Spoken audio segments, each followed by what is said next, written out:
The deadline was just around the corner. The team prayed for the project to succeed. They knew it all depended on the teamwork. And then they found Monday.com, synced perfectly, and the project was a success. Well, yes, the ending is kind of anticlimactic, but drama is for stories, not work. On Monday.com, you and your coworkers can work together easily and share updates, files, data, and more, all on one platform. Tap the banner to go to Monday.com and create endless success stories. Shall I take your order, or do you need a minute? Yes, I'll be ready. Just buying a car on Carvana. What? It's super convenient. I already got pre-qualified in 2 minutes. All I had to do was answer a few questions. What? That's handy. Yeah, now I'm customizing my down and monthly payments. What? That's an exquisite deal. And just like that, Carvana's delivering my car in a couple days. What? Oh, yeah. Sorry, I'll have the burrito. Visit Carvana.com to finance your next car. Financing subject to credit approval. Delivery fees may apply. For exclusive podcasts and more, sign up at patreon.com/partnersincrimemedia. I'm Rebecca Lavoie, and this is Crime Writers On.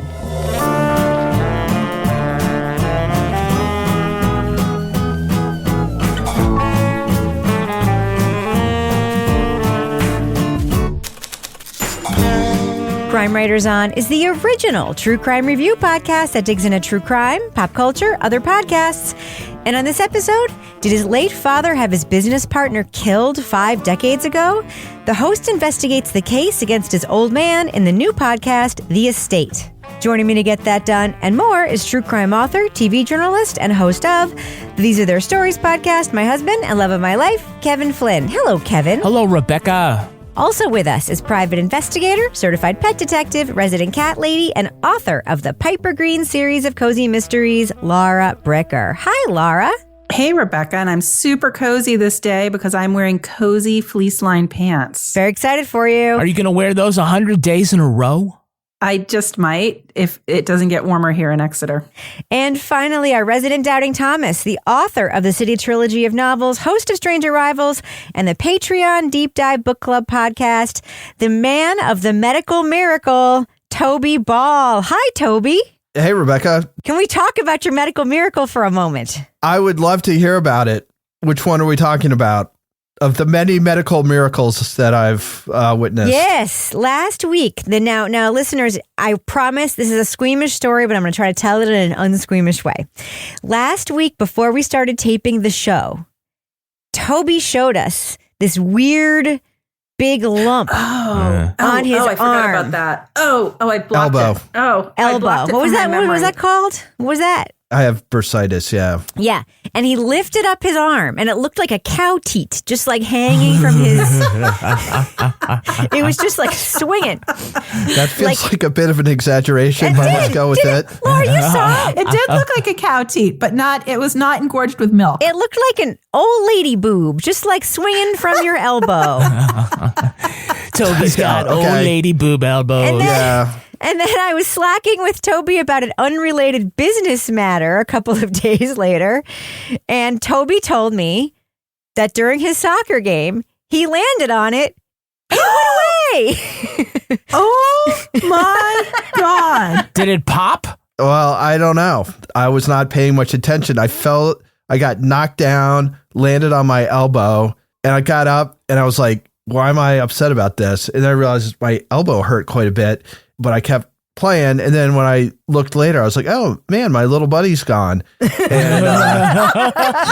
so I think I just fell on it, and it like popped, and the stuff just went inside your body. Wow, was it your conjoined twin that you? It's just like kind of fluid or whatever. So the issue was, if it had been infected, that would have been bad news. But I'm still walking and talking, so I suppose it was fine. You show us the elbow. Can you like squeeze it a little bit and see if you feel it? No, there's nothing there. See, completely fine. It's all gone. Wow, it's a medical miracle. You guys saw it, right? I was actually out of the room when he. Yeah, you're out of the room. Out. You missed out, man. It looked like this. Like that, just kind of dang. It was like a finger hanging from his... like a testicle? It's like if somebody slipped like half of an egg over my it was my elbow. It was pretty big. It was wiggly it was jiggly. Good size. Like wiggly jiggly, like Dr. Pimple Popper. Yeah, but it was incredible. I don't really... I don't know. I should probably go and see a doctor. It's still super sore. You have so many things you need to see a doctor about. That thing is gone. Your elbow boob. But you know what? You had a medical miracle. It was incredible. I'm very, very excited for you. Now, all I can think of is like a water balloon toss. Yeah. And just... Yeah, but imagine it bursts inside of your body. Yeah. You might want to get that checked out, Toby. But you don't know. I looked it up. Why? He's could have the venom inside him or something. Hey, man, I Googled. He's fine. Will that work on the bunion that I realize I've just developed? A bunion is like a bone growth. It's not a bone growth. It's like, I've just done the research. So imagine your big toe, okay? Imagine it's getting pushed in towards the other little toes. Yeah. Right? What happens to the bottom of that metatarsal? Now it's swinging out. Right? So the bottom part of that bone is now protruding ever so slightly from your foot. Right. And so when you step on it, it's not like a corn or a wart or something like that. Now it's hurting my foot when I walk on it. Yes. So I'm like, oh no, I got like baseball season coming. I'm going to run around and it's like, it's going to hurt every other step. Yes. So I'm getting the bunion cushions. Oh. And it's like a whole part of the pharmacy that you've never gone down. I have. And now you're like, I'm officially in the old man section. I had plantar There's no going back. fasciitis. I've been there. Like there's a whole foot situation. But there's nothing you can do for a bunion. Did you get any Gold Bond? No. Yeah. But there's no real, I mean, you can like massage your foot, but there's no corrective thing for bunions. You just got a bunion. You just got one, yeah. A lot of people who work retail have bunions. Yeah, no, I had plantar fasciitis, and when I had my surgery after I broke my leg, the surgeon actually stretched my Achilles tendon, which is why I don't have plantar fasciitis anymore. He was in there, and he was just like, and he fixed it. Oh, that's creepy. No, it was great. I mean, it's just the image of it in my head is just kind of makes me scream. You don't want to think about operations that are being done on you, quite honestly. Yeah. After my first knee surgery, I went and saw Hoop Dreams. And they have a scene of somebody getting like basically the same surgery that I got. And it looked barbaric. Orthopedic surgery is brutal. All right. So Kevin, speaking of barbarism. Okay. This is Thursday's podcast. Yeah, which I always think of as Barbarism Thursday. What's coming up on Monday's show? On Monday, we're going to be talking about a new podcast called Radical. What's that about? It's about an Atlanta imam who was arrested for killing a cop. He was a former civil rights radical leader who turned his life over to Islam, but some people say that he didn't commit the murder. Oh.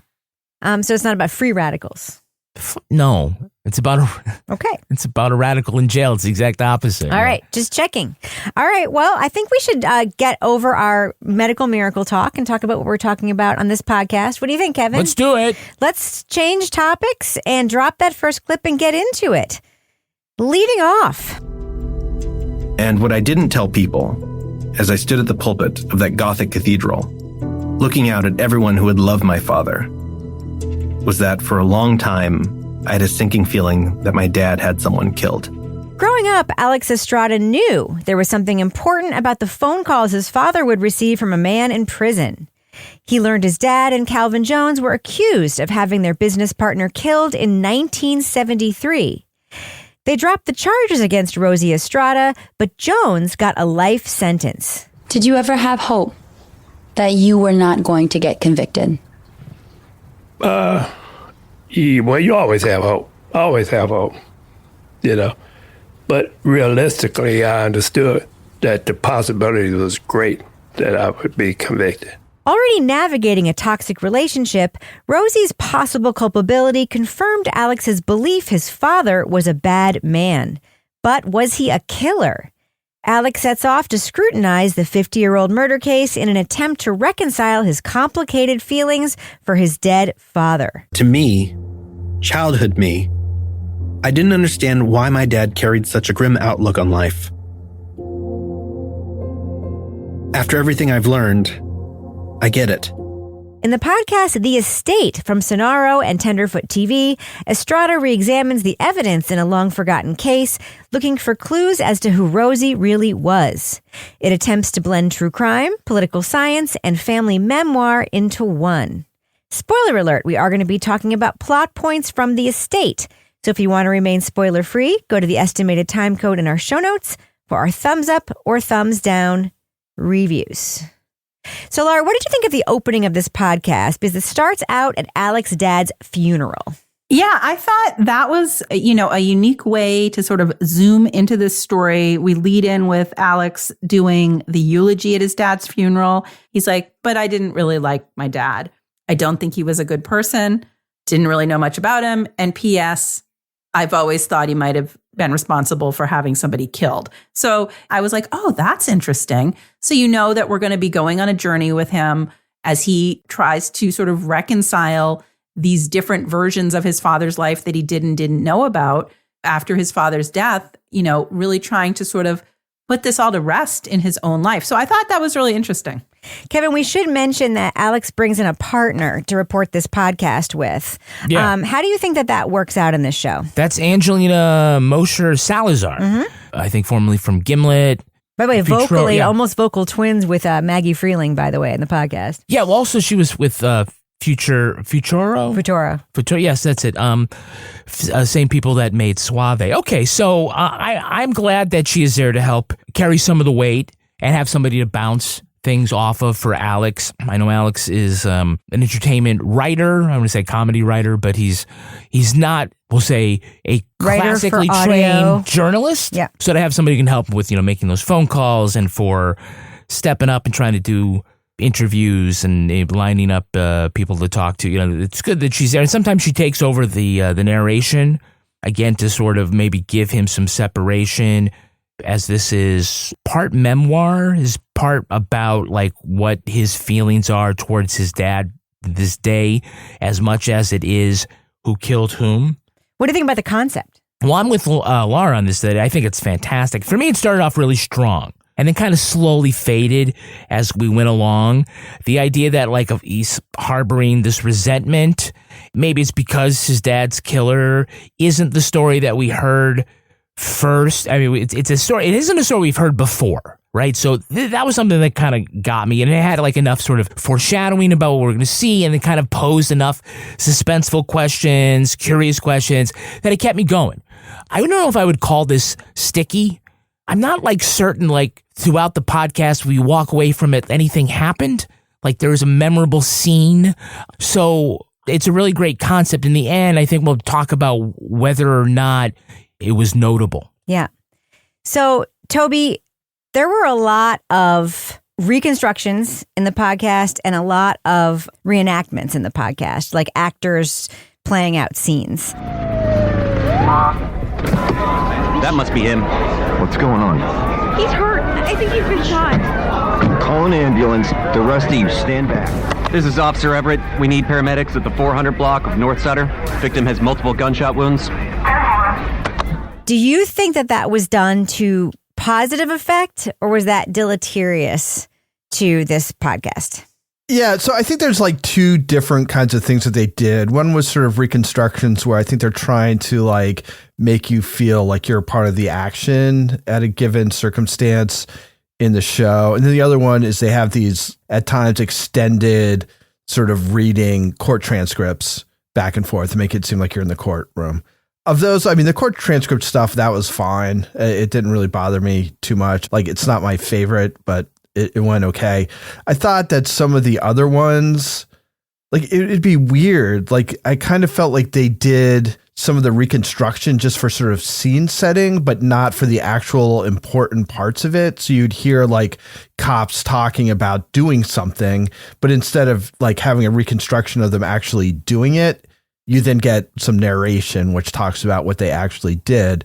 And they do it so that it sounds like they're talking over a radio and stuff. I mean, it's like they're leaning into making it sound like it's tape. I mean, they're not irresponsible about it. You know, it's a reconstruction. But yeah, so in those cases, it was like I couldn't quite figure out, like, why are you doing this? And I think for other people, maybe that doesn't bother you, then it's fine. It's like, oh, yeah, well, you know, it kind of got me in the frame of mind for what was about to happen.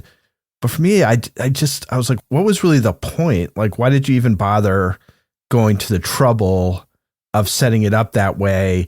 Like, it doesn't feel like you get anything extra out of it. Yeah, I'll tell you, it bothered me. There was one scene in particular where they have a reconstruction of trying to set the guy up for a drug sting. Oh, the sting. And it's like, it's like, wait, no, I'm not ready. So, you ready to go? Sure am. Free, get on the ground. What the hell? Hands up, motherfucker. Hands up. Calvin Jones, you are under arrest. What are you guys doing? I didn't give the signal. What? I thought for sure it was. Jesus, no. It was so ham-fisted. Like, why can't you just tell us what happened? I like the detail in that where the one agent kept talking to his supervisor, calling him sir. Yes. Like even the most hardened cops wouldn't know his first name or something. It reminds me of like any Donald Trump story where he says someone called him sir. That's like the tell that the story is completely made up. It's just, whoever's referring to you when someone's calling you a sir, that's usually not something. As you guys know, I'm not a fan of sound effects in nonfiction podcasts. And right, we're creating like full-on scenes here, but I'm not going to disqualify the podcast because of it. I understand that they consider it part of the vision. I don't think they were necessary, but not all of them were bad. And that's most likely the thing, is that I really don't like bad recreation. Sometimes they're good. And I also start to think about, well, if not for these audio embellishments, what more are we going to tell about this story? Like, how else are we going to advance the narrative here to make it entertaining? And I feel like there might be fewer options. We've had so many good podcasts that have taken place where they've told us about shit in the past where we have not had this stuff. Okay, The Clearing is an example of a podcast about a woman examining her own father's activities before she was born and when she was super little, right? There were no stupid reenactments of scenes that happened that she wasn't present for in that podcast. It's unnecessary. You can just tell us what happened. Mm-hmm. Just tell us what something says. Like, it's fine. Just write it well. I think that's the difference between The Clearing, where there was something there. Well, we'll get there. And this, where maybe you're trying to stretch some stuff. We'll get there. That's a different issue. Laura, well, one thing that is interesting is that Alex meets Calvin, and Alex describes his father as this horrible, abusive dad. And that is not Calvin's description of his father, or anybody's really description of his father who didn't live with his father. Right. So I think going back to the beginning where it's like, this is Alex's journey, I think that's really where this podcast kind of is the strongest, because that's where we're getting some revelations of new information. Like, he's learning why his father changed and how this murder case changed his father and how this murder case made him distrust people, and why he distrusted people, because people turned on them, people that they thought were friends. And so I think, you go in and you've got Calvin, who's a very interesting voice, talking about how, number one, you realize what good friends they were because they've been talking on the phone when Alex was little every year from prison. But, you hear about their history and their desire, Calvin and Rosie's desire to make a difference for brown and black people at the time, and how they met in the 60s and they were like kind of in these like dead end jobs, but they start going out and getting involved in like the fight for labor rights. And then they become business partners in liquor stores, which I thought was very interesting. And then in the construction world, which is how they end up meeting Tony Virgilio, that for me, like hearing how Alex is now hearing a totally different version of his father and his father's life, that's something where as an adult, he could be fixated on the fact that his father wasn't nice to him. But now I think he might understand why. Do you know what I mean? Like, that might allow him to sort of reconcile that and move forward. So I thought Calvin was super interesting. And also that Calvin has so much information still with all the newspaper clippings and the files and everything to actually help them learn more about this case. I don't think it's that unusual for somebody who is a domestic abuser to be kind of a popular guy outside of his house. Agreed. That's not an unusual dynamic. So if he tries to kind of reconcile those two things in a way that's successful, maybe I just kind of missed that. But that to me seemed like the revelation that it seemed like he was having is that there are really two dads. And one of them was the one that the rest of the world saw. The one was the one that he saw. And that's the kind of thing that doesn't seem reconcilable. Absolutely. I took it totally differently. I took it that the dad maybe used to be a different type of person, and then his whole personality sort of shifted because of his role in this case. That was sort of my takeaway, but I don't know. I can see the way you're describing it as well being pretty credible. So what did you think about their business ventures, Kevin? Because they did have a lot of business ventures. They did, like we do, at patreon.com/partners in crime media. Yes, that was a layup. That was. Thank you for setting me up like that. You're welcome. Here we are in the business section. Yes. Also, here at Partners in Crime Media, I am planning to have either Toby or Laura killed in order to settle business disputes. So I'm kind of getting like where Rosie and Calvin may have been coming from. Allegedly. Yes. Allegedly. You guys better prepare your dying declaration now. No, I get it. You'll know who it is. So we're looking forward to something coming up this spring, and it's going to be in Exeter, New Hampshire.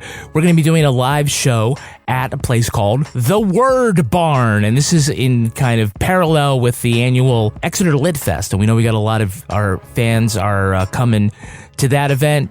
And Laura, tell us a little bit about The Word Barn. What's happening? How can folks get their tickets? Yeah, so the Word Barn is one of my favorite places in Exeter. So those of you that are coming to town are going to see an extremely quaint AF, local, hyper-local music and arts venue. It is actually in a barn next to the house of this couple that I know, Ben and Sarah. And they have concerts there. They have poetry readings there. They have owl events there sometimes. And now they're having... Owl events. They have incredible owl merch. The best. You got me an owl t-shirt as a gift. They have the best owl merch. Every time I go there, I want to buy another piece of owl merch. It's great. Yeah, so I will tell them to stock up on owl merch before April 6th, which is the date of our live Crime Writers On taping and podcast meetup out at the Word Barn. The tickets are now available. They went on sale through the Word Barn's website, and I'm sure we'll be sending out links to that, but you can very easily find it at like thewordbarn.com.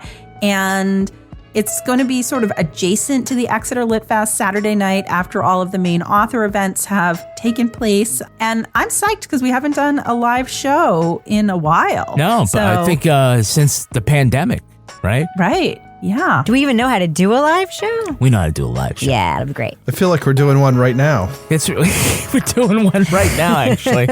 for each other. Yeah. We'll get your tickets. It's probably not going to be sold out. And Laura, we have there's going to be a bar, right? They always have a bar. Oh, yeah. Fantastic. They always have a bar. So, sometimes I help myself at their bar and then just Venmo them, which is a sign of I've been here too long. Yep, there is a bar. There will be a beer and wine. I'm sure we'll have some little snacks. And it's a little outside of downtown Exeter, so we will get everybody directions that wants to get out there. But it's quaint as fuck. Their children help park the cars in the field behind the barn. And if people get stuck, they bring out the tractor. Oh, my goodness. That's right. So, and as we get a little closer, we'll talk about what the programming will be. We're going to do a review. We'll do a show there, and I don't know, maybe we'll do a business section. We'll do something fun. We'll fire some clips. There'll be some sound effects. We'll do the whole shebang. T-shirt cannon. Yeah, I'll remind people that they can sign up at patreon.com/partners in crime media to get great shows like the Crime Writers On After Show, Married with Podcast, Laura Bricker's Leave It to Bricker podcast, and Toby Ball's Deep Dive Book Club podcast. We're telling folks if they want to get ready for the next Deep Dive. It's coming up, the recording's coming up on February 5th. Toby's book is The Angel Makers. He's almost finished. He's almost starting. I really had no idea. He told us last podcast that he started it, so he must be almost finished by now. Pretty close. In real time. Real time. Yeah. Elsewhere, we have the latest episode of These Are Their Stories, the Law and Order podcast. This is an episode from early SVU, and it's one in which Munch poses as a tourist looking to go overseas and have sex with children. It's a standard 2-week package. You fly business class, stay in a business hotel, meals and entertainment included for $5,000. And the entertainment? You prefer girls or boys? Or both? Boys, 11 to 13. So lots happening, and we always encourage you to stay in touch with us and learn all the great stuff that we've got going on here by signing up for our newsletter. It's at crimewriterson.com. Just put your email address in, and every Thursday... They're fictional children, by the way. Yeah, that's right. We always say... Fictional children. Fictional children, fictional crimes. fictional detectives. But your rage is real. Put your email address in and you'll get things like Crime Writers On behind the scenes. You get to see the pet of the week, the post of the week, the crime of the week, things like that. And we will always let you know stuff like what we'll be talking about at the Word Barn. So we have all sorts of great stuff to keep you informed here at Crime Writers On and Partners in Crime Media. Kevin, before we end the business section, I have a very important question to ask you. Go for it. Do we have any Patreon patron saints of the week this week? Our Patreon patron saints are Kara Ukolowitz and Jennifer Lucas. Bless you. Kara, Jennifer, you are the best. Join Kara and Jennifer, and you too could be a Patreon patron saint of the week this week. It's like Romper Room, where we'll say your name on the podcast by looking into a magic mirror. But it can only happen if you join us on Patreon and support our work. We appreciate you so much. It's how we keep the lights on around here. Everybody who supports us on Patreon, you help us do what we do. We can't tell you how much we appreciate it. You help us make our podcast for free for everybody else. You guys are the best. Thank you so much. Kevin, does that end the business section? Thus ends the business section. I'm going to go ahead and fade that music out right now.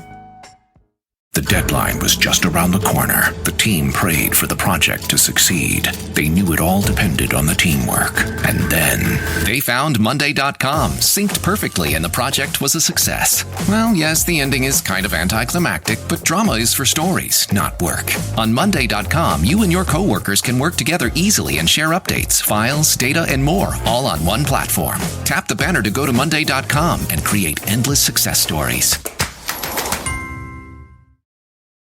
Shall I take your order, or do you need a minute?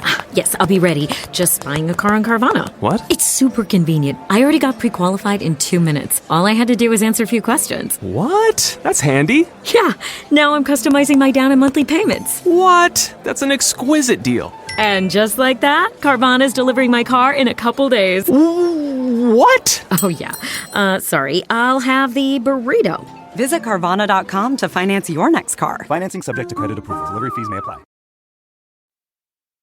Kevin, there was a dying declaration sort of at the center of this case. Mm-hmm. Now, we've listened to a lot of podcasts and reviewed a lot of media, and we know that the dying declaration basically takes the word of the cop who was there to hear it, right? Well, it takes the word of the victim. Right. But the cop who was there to hear it is the one who said it happened, right? Yeah. The people who were there to hear it, right? Yeah. So, you take it with a grain of salt, but it was a very specific dying declaration, allegedly, where the guy said, I was lured to this place, and it was by these guys behind it. And so that's kind of what we're up against in this case. Remind me again. I thought he just said, they set me up. No, there was more to it. He said, I was shot, and it was them that hired the hit because it's like that. That's what he said, right? It was a very specific dying declaration that my business partners wanted to rub me out. It is hard to go up against that. And I don't think this podcast did a good job putting anybody else in the frame for this. Well, they do seem to have the actual gunman in the frame, right? Maybe. I mean, they go and confront the guy who they think is the gunman. It certainly seems like they did have, going back all those years, that they believe it was a guy. I believe his name is Ulysses. They confront him in the podcast that this was the guy who actually pulled the trigger. So it is kind of a wonder where he gets away and they drop the charges against Rosie, but then Calvin ends up getting convicted on this same sort of evidence. It's that's part of the thesis here. It seemed to be a pretty weak case, but somebody had to swing for killing this guy, and so they thought they had, and there was the snitch. Yeah. So it had a couple of things that in 2024, what we know now about the way the system works, that we can believe that, maybe there wasn't the best police work involved in this. Oh, I totally believe there wasn't the best police work involved in this. However, I also heard some things that went uninterrogated. Like, Toby, one of the things I heard was they asked Calvin, you keep saying that you're innocent. That's really unusual. You're not letting this go. And he said, yes, because I've told everybody all these years that I didn't do it. And it's that's what he said. He said, it's because I've been telling everybody that I didn't do it. I mean, he said he didn't do it, but like that ultimately it was almost like, I'm not willing to change what I said. Sticking with the bit. Exactly. And that really struck me. And it's like, I just don't know that like really anything happens in this podcast. Like that's kind of where I ended up with it. Like, did anything happen? Well, he learned some stuff about his dad in the case that he didn't know about. Okay. Yeah. Nothing really advanced, but like his personal, like sort of like, oh, I'm going to go like learn what I can learn. Well, there are the two tracks, right? There is the family dynamic thing and the legal case. And Rebecca, I think you're right. I don't know. Did he learn anything about the legal not, case that he didn't learn from reading this stuff? Well, they did try to reach out to, like, you know, those people, and we do hear their voices, even if it's briefly saying they don't want to talk about that. And would you? No. If you can't read, you know, if you can't read the thing, then I can't help you, or whatever the guy said. Because it's not none of your business. If you can't read, then you don't need to know nothing. Okay. Well, I am investigating this on behalf Well, of... Help yourself. Investigate all you want. Just don't call me again. That's the problem, because, guys, we're going on like 600 true crime reviews here, and we've come to believe, or at least I'll tell you, I've come to expect that just because there is a case where there is a question, it doesn't mean we're going to get the answer in the podcast. It's very rare, and it's really more about what is the journey here? Are we able to learn something? Maybe not, but can we land the plane here with something at the end? We can say, okay, that was satisfying. We didn't learn this, but we got this instead. And on the legal side here, I don't think we got much of anything. And so the weight of the podcast rests on the other elements. I thought what was really interesting is that he barely touches on is this political stuff that they got involved in, and if that was real or not. Mm-hmm. I mean, because I think at one point they have him like in a picture or a meeting or something with Cesar Chavez and Dolores Huerta. You know, this idea that Rosie and Calvin are going to sort of get political power for black and brown people in this town that's always been run by sort of a white establishment. And then Rosie becomes kind of this like tough fixer for the state senator. And then there's some ethnic stuff around that as well. Like that all to me seemed both interesting and stuff that you could discover more about, right? I mean, it seemed like that was going to be a more fruitful path for having a new narrative emerge than some case from literally 50 years ago. You're going to develop some new stuff that's going to help you understand whether or not your father was involved in this thing. And to a certain extent, like, even if he didn't like tell somebody to shoot somebody or whatever, he was part of an atmosphere in which it seemed like violence within sort of a business context could happen. But this other political stuff, like that seemed like a good way of kind of trying to understand his father and what his father's goals were and what his values were. And you know, it's sort of checked a little bit, like it's mentioned, but it's kind of left hanging there. And that to me, when it was over, I was like, well, why didn't they go and look at that stuff? There could have been a lot there. And it would have been a different, like it probably isn't a true crime podcast anymore. But if the idea is this is like Alex's sort of voyage of discovery about like the reality behind his dad outside the walls of the house, in which his father was a domestic abuser, like that to me seems like where he should have gone. But again, if he was trying to do a true crime podcast, probably wouldn't have worked so well. Yeah. Laura, there was some stuff around the case itself, the prosecutor, the trial, whether or not there were conflicts of interest, jury misconduct potentially with them doing dry runs, which I didn't understand. So there was some of that stuff, but also I also kind of like that stuff didn't really land the plane. It just was sort of explored and like sort of saying, is that right? Is that wrong? That seems weird. That doesn't seem cool. But then it never really sort of gets to a conclusion on any of those things. You know what I mean?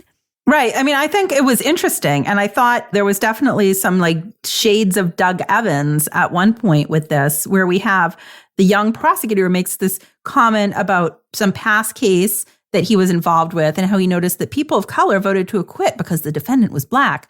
And then Rosie tries to share it with the judge. And then the prosecutor says, well, I may have said that, but I didn't mean it. I was just like joking around. But I will say, to their credit, then they track this prosecutor down, now retired, and he's like, I have no recollection of doing this. And they're like, well, actually, this is what the court transcript says.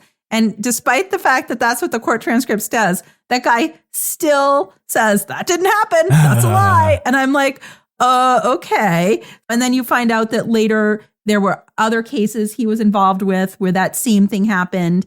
And Calvin was convicted by an all-white jury. So definitely the role of race comes up in this. So I think there's some themes in here that definitely could have been explored in a way that would have been more impactful. But I'm glad they brought that up. But like you said, it didn't necessarily advance in a way that... It's like stuff was put up on a bulletin board, but the strings were never put up for us. Right. You know what I mean? Okay, so before we wrap up, can I just ask you all a question? Mm-hmm. And this is not about the content, it's about the format. Did anybody besides me, I mean, I downloaded all the files, have like technical issues with some of your episodes, weird cuts, missing sections, moments of long silences? Because I had quite a few technical issues with some of my episodes of this podcast. I was driving up to Vermont, and after about the first 7 or 8 minutes, I switched it to 1.3 speed and then did that like silence removal thing where it kind of skips through, because I was having these like, the talking was slow. And then there were these like 4 or 5 second pauses to the point where I was like picking up my phone to make sure that I hadn't hit pause by accident. After that, after I made those 2 things, like I don't think I can even talk about pacing or anything because I sort of customized my experience so much. The other thing that was kind of weird and I felt like was a little sloppy is that they wrote in and out of some ad breaks, but I would say the majority of them, they didn't. So you have some that were kind of clean, like, you know, coming up after the break, and then there'd be like a commercial, and then they'd kind of bring you back in. And then I would say 2/3 of them were just like sudden halts in the middle of something, and they throw in the ad, and then they go pick right back up where they like left off. Mid-paragraph, yeah. Yeah, so that just seemed strange. Like if you're gonna do the cutting in and out, like why don't you just do that for all of them rather than just for some? So it just makes it look kind of haphazard. Anyway. Yeah. I'll say I had the thing too where I kept thinking I accidentally hit something. It was really strange. I didn't have that issue. You didn't have that issue? No. We must have gotten different versions of the file, perhaps. Yeah, or it could be the platform. Could be. I listen on Apple. Yeah. Yeah, no, I didn't have that issue. I listened on Spotify, but I did have the issue with the weird long pauses. And I did the same thing because I was like walking as I was listening to it. And I was like, oh, did something get knocked in my pocket and like pause the podcast? Okay, well, that's a mystery that way you can go back and solve. That's too bad because it does take away from the listener's experience, and whether it's preventable or not, it's this is a podcast that really doesn't need to have something working against it. Right, right. The deadline was just around the corner. The team prayed for the project to succeed. They knew it all depended on the teamwork. And then they found Monday.com, synced perfectly, and the project was a success. Well, yes, the ending is kind of anticlimactic, but drama is for stories, not work. On Monday.com, you and your coworkers can work together easily and share updates, files, data, and more, all on one platform. Tap the banner to go to Monday.com and create endless success stories. Shall I take your order, or do you need a minute?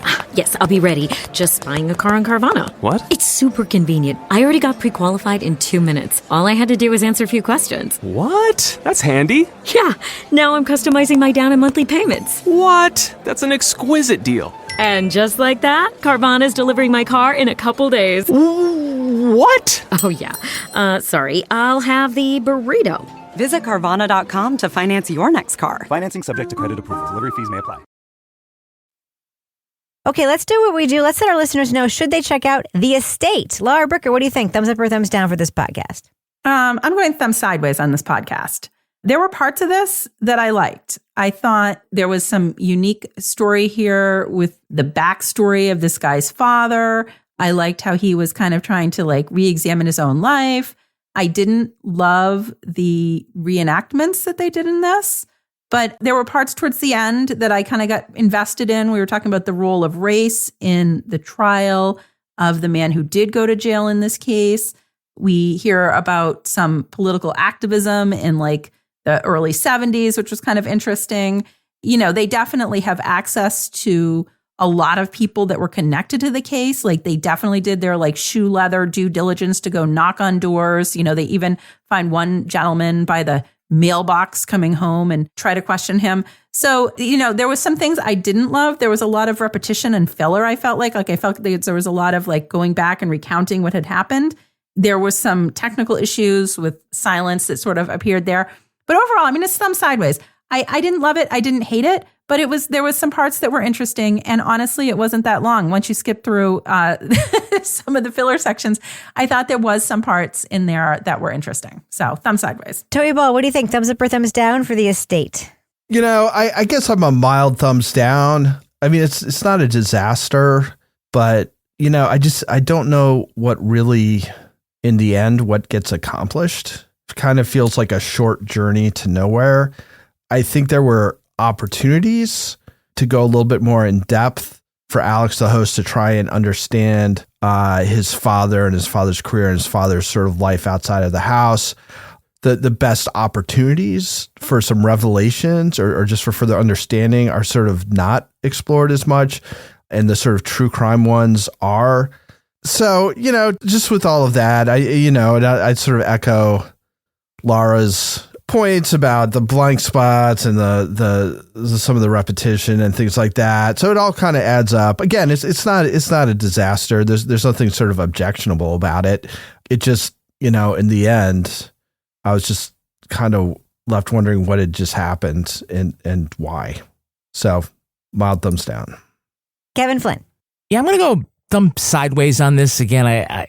You're right. It isn't a disaster. It's primarily a personal memoir, a true crime personal memoir. In that case, it's not as good as The Clearing or You Didn't See Nothing. It's not as bad as Happy Face. So it's somewhere. Toby's look at on his face at the mention of Happy Face. Nothing is as bad as Happy Face except maybe manslaughter. A sad face. Yeah, sad face. So aside from the murder mystery that kind of gets explored, it's a personal memoir and it's a look at Alex's feelings. It's called The Estate because it's about his inheritance, which is his disdain for his father. And we hear like off the top that he kind of faked this eulogy for his dad. And this podcast is his eulogy. So in that case, it's personal and I could admire that. I would just say, I don't know if Alex could say, I learned something from this, but if he could say yes, I'd ask, do you think you communicated that to us, what that was that you learned? There certainly was time where I think that he might have come up with some kind of new appreciation for his dad at the end. But primarily, I think that this, you know, tried to be a little podcast that could. It has elements of that, but primarily it's kind of take it or leave it for me. Yeah, I'm a mild thumbs down. I just think that just because something isn't as bad as something else doesn't mean that it deserves a sideways. You do you, Rebecca Lavoie. Yeah, no, it's fine. I think that I guess all I have to say is this. Alex kept telling us how he felt about how bad his dad was, but then we never really heard about how bad his dad was. Like we kept getting like an assertion, and this wasn't just about his dad. We kept getting an assertion of something with nothing to back it up, or like an assertion that something was sus, but then like, what does that mean? And then it doesn't go anywhere. There was just a lot of just like dangling chads, so to speak, in this podcast, and a lot of unfollowed through paths. And I finished this podcast and I thought, I don't think anything actually happened. And I actually found some of the approaches to some of the sources a little bit objectionable in this podcast. And I found the inclusion of those approaches in the podcast objectionable. I don't think they should have been included. So yeah, I'm a mild thumbs down because I didn't get anything out of it and I don't think it's finished. So I don't think you should put something out if it's not finished. So yeah, mild thumbs down for me for The Estate. That's going to do it for us. But before we go, Laura Bricker, do we have a cat of the week this week? We do have a cat of the week this week. Hold on a minute. Let me get my glasses on because I can't read now without my glasses sometimes, which is a brand new thing in my life. We have a dog. Welcome to being old, Laura. Yeah. No shit. How are your this bunions? Is my life now. I don't have bunions. I just have a planter's wart. Did you discover this phenomenon in a restaurant by any chance?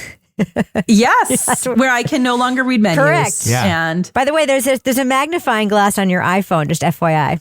well, and I've had people say, "Oh, well, I take a picture of the menu and then I blow it up into a bigger Swipe picture." up on your iPhone. There's actually a magnifying tool. It's incredible. Oh, thank God. Okay, we'll see all these things I learned now. So our dog of the week is from Liz Mizarek, and it is her sweet Eleanor Rigby. Eleanor is a very cute little brown dog, looks like some sort of a lab mix. And Eleanor's been having a rough time, completely normal in November, now has uncontrollable dermatitis. And the vet is puzzled. We are sending Eleanor some love that this gets cleared up and that she is once again happy and itch-free. Maybe if she picked up some rice at a church, that would help her out. Laura Bricker, if folks want to reach out to you and submit their animals to be pet of the week, it could be any kind of animal. Obviously, it doesn't have to be a cat, even though the segment's called Cat of the Week. Of course, they can email us at crimewriterson@gmail.com. But if they want to pitch it to you directly, how can they find you online? You can find me at Laura Bricker and send me some more tips for how to read menus at restaurants without wearing reading glasses. I'm telling you, just use the magnifier on your iPhone. It'll change your life. What about you, Toby Ball? How can you be found online? At Toby Ball and H. Flynn? Yeah, Kevin P. Flynn. If you want to follow me everywhere, you can find me at Reb Lavoie. You can also follow the show everywhere at Crime Writers On. And please join our incredible official Crime Writers On Facebook discussion group. Everyone who's in it says it's their favorite group they belong to.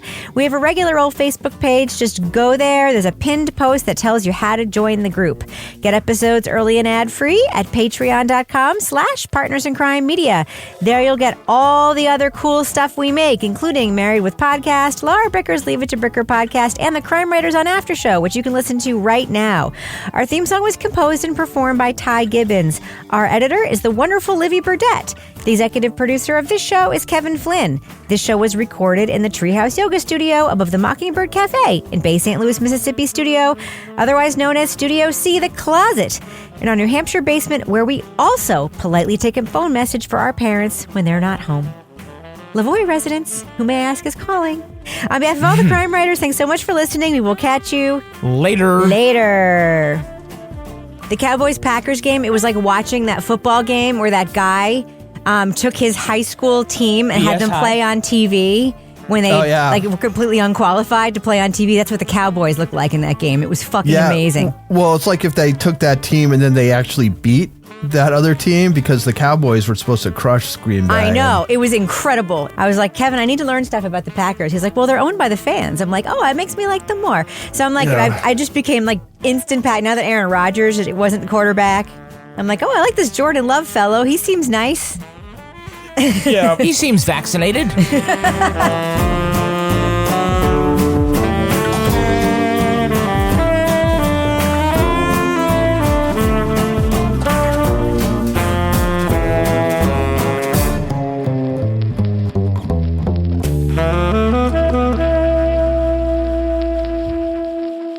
Partners in Crime Media.